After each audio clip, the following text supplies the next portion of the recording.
नमस्कार. मराठी अपडेट गुरु या यूट्यूब चॅनलवर सर्व विद्यार्थ्यांचं हार्दिक स्वागत. 11वीची प्रवेश प्रक्रिया आहे, तर याचा पार्ट 1चा फॉर्म तुम्ही भरलेलाच असाल. पार्ट 2चा फॉर्म देखील थोड्याच वेळात सुरू होणार आहे. पण लक्षात घ्या की अनेक विद्यार्थ्यांना माहिती नाही आहे की आजपासून जो इन हाऊस कोटा असेल, अल्पसंख्याक कोटा असेल किंवा व्यवस्थापन कोटा असेल, तर हे कोणाकोणासाठी असणार आहे, तर याची देखील माहिती विद्यार्थ्यांना असणं गरजेचं आहे.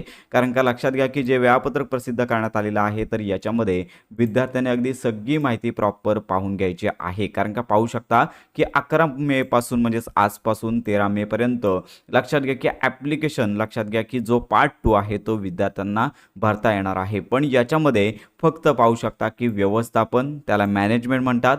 दुसरा आहे इन हाऊस आणि त्यानंतर इन हाऊस म्हणजेच तुम्ही यापूर्वी ज्या शाळांमध्ये शिकत होता त्याच्याच शाळेतलं जर कॉलेज असेल तर त्या ठिकाणी तुम्ही अर्ज करू शकता. आणि त्याचबरोबर अल्पसंख्याक त्याला मायनॉरिटी म्हणजेच अल्पसंख्याक कॅटेगरी अंतर्गत जी मुलं येतात त्या जागांसाठी विद्यार्थ्यांना अर्ज करता येणार आहे. तुम्हाला इतर कॉलेजमध्ये जर अर्ज करायचा असेल तर सध्या 11 तारखेपासून ते 13 मे पर्यंत तुम्हाला करता येणार नाहीये. तर ही महत्त्वाची बाब विद्यार्थ्यांनी लक्षात ठेवायची आहे. तुम्ही पार्ट 2चा फॉर्म आहे तो भरू शकता, फॉर्म लॉक करू शकता. पण याच्यामध्ये तुम्हाला कॉलेजेस सध्या in house quota, management quota आणि अल्पसंख्याक कोटा यांनाच लक्षात घ्या अर्ज करता येणार आहे. साधारणतः 14 तारखेपासून ते 15 तारखेपर्यंत या कोट्यातील विद्यार्थ्यांची तात्पुरती गुणवत्ता यादी मेरिट लिस्ट आहे ती प्रसिद्ध केली जाईल आणि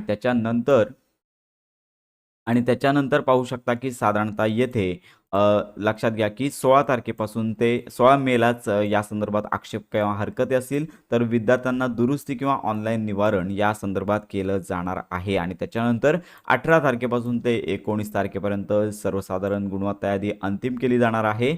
मॅनेजमेंट, इन हाऊस आणि अल्पसंख्याक कोटा आणि त्याला झिरो राऊंड कोटा म्हणतात, तर या जागांचं वाटप होईल. आणि लक्षात घ्या 19 तारखेला लक्षात घ्या प्रत्येक महाविद्यालयामध्ये जे इन हाऊस कोटा आहे, अल्पसंख्याक कोटा आहे आणि मॅनेजमेंट कोटा आहे, तर या विभागाकडून जागा दिली जाणार आहे. तर अशा प्रकारची लक्षात घ्या ही प्रवेश प्रक्रिया आहे. सर्वात प्रथम मॅनेजमेंट, इन हाऊस आणि मायनॉरिटी कोटा आहे यांचं ॲडमिशन होईल आणि त्याच्यानंतर जे उर्वरित मोठ्या संख्येने विद्यार्थी आहेत त्यांना 20 तारखेला जागा कळणार आहेत. आणि त्याच्यानंतर लक्षात घ्या की 20 तारखेला पहिल्या फेरीसाठी जागा विद्यार्थ्यांना कळतील. म्हणजे जे सर्वसाधारण एका कॉलेजपासून दुसऱ्या 10वीला तुम्ही एका कॉलेजमध्ये होतात परंतु दुसऱ्या कॉलेजमध्ये अर्ज करायचा आहे, तर अशा विद्यार्थ्यांना 20 तारखेपासून लक्षात घ्या फॉर्म सुरू होणार आहेत. सध्या तरी त्यांना कॅप लक्षात घ्या याच्यामध्ये देखील माहिती देण्यात आलेली आहे की ज्यांना नवीन फॉर्म भरायचे आहेत, भागमध्ये 1 मध्ये बदल करायचे आहेत, असे देखील बदल करू शकता. विद्यार्थी पसंतक्रम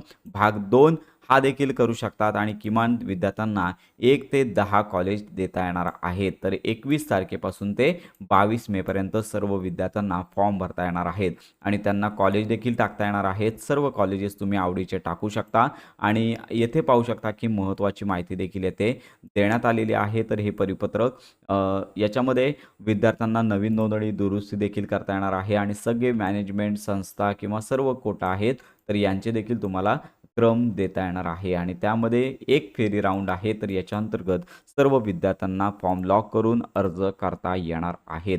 त्याच्यानंतर लक्षात घ्या जागांची जी वाटप आहे, तर या परिपत्रकानुसार 23 मे ते 26 मेला अलॉटमेंट प्रोसेस म्हणजेच विद्यार्थ्यांनी दिलेली यादी आहे किंवा कॉलेज संख्या दिलेली आहेत, तर यानुसार तुम्हाला कॉलेज जे देण्याचं काम आहे 23 मेपासून 26 मेपर्यंत करण्यात येणार आहे. आणि पहिला जी कॅप फेरी आहे 26 मेला ही जागा लक्षात घ्या विद्यार्थ्यांना कुठलं कॉलेज लागलेलं आहे ते कळणार आहे. विद्यार्थ्यांना तसा मेसेज देखील येईल आणि कट ऑफ यादी देखील पोर्टलवरती प्रसिद्ध केली जाणार आहे. त्याच्यानंतर 26 मे पासून विद्यार्थ्यांना लक्षात घ्या 26 ते 28 मे पर्यंत विद्यार्थ्यांना प्रत्यक्ष कॉलेजमध्ये ॲडमिशन घ्यायचं आहे याची देखील माहिती आपण देणार आहोत. आणि त्याचबरोबर रिक्त जागा कॅप राऊंड दुसऱ्यासाठी 29 मे आणि त्याच्यानंतर दुसऱ्या राऊंडसाठी विद्यार्थ्यांना 30 मे पासून पुढे सुरू होणार आहे. तर अशा प्रकारे एकंदरीत संकेतस्थळ असणार आहे. त्यामुळे आत्ता जे आजपासून जे फॉर्म सुरू होणार आहे ते साधारणतः लक्षात घ्या की इन हाऊस कोटा म्हणजेच तुम्ही 10वी ज्या कॉलेजमध्ये केली त्याच कॉलेजमध्ये जर 12वी असेल तर तो फॉर्म भरू शकता. मॅनेजमेंट कोटा असेल, अल्पसंख्याक कोटा असेल, ह्याला झिरो राऊंड असे म्हणतात. इतर विद्यार्थ्यांना 20 तारखेपर्यंत प्रतीक्षा करायची आहे. पुन्हा फॉर्म नव्याने त्यांना भरता येणार आहे. तर अशा प्रकारची अपडेट आहे. फॉर्म कसा भरायचा याचं माहितीपर व्हिडिओ देखील आपण देणार आहोत. तर ही महत्त्वाची माहिती सर्वांपर्यंत नक्की शेअर करा.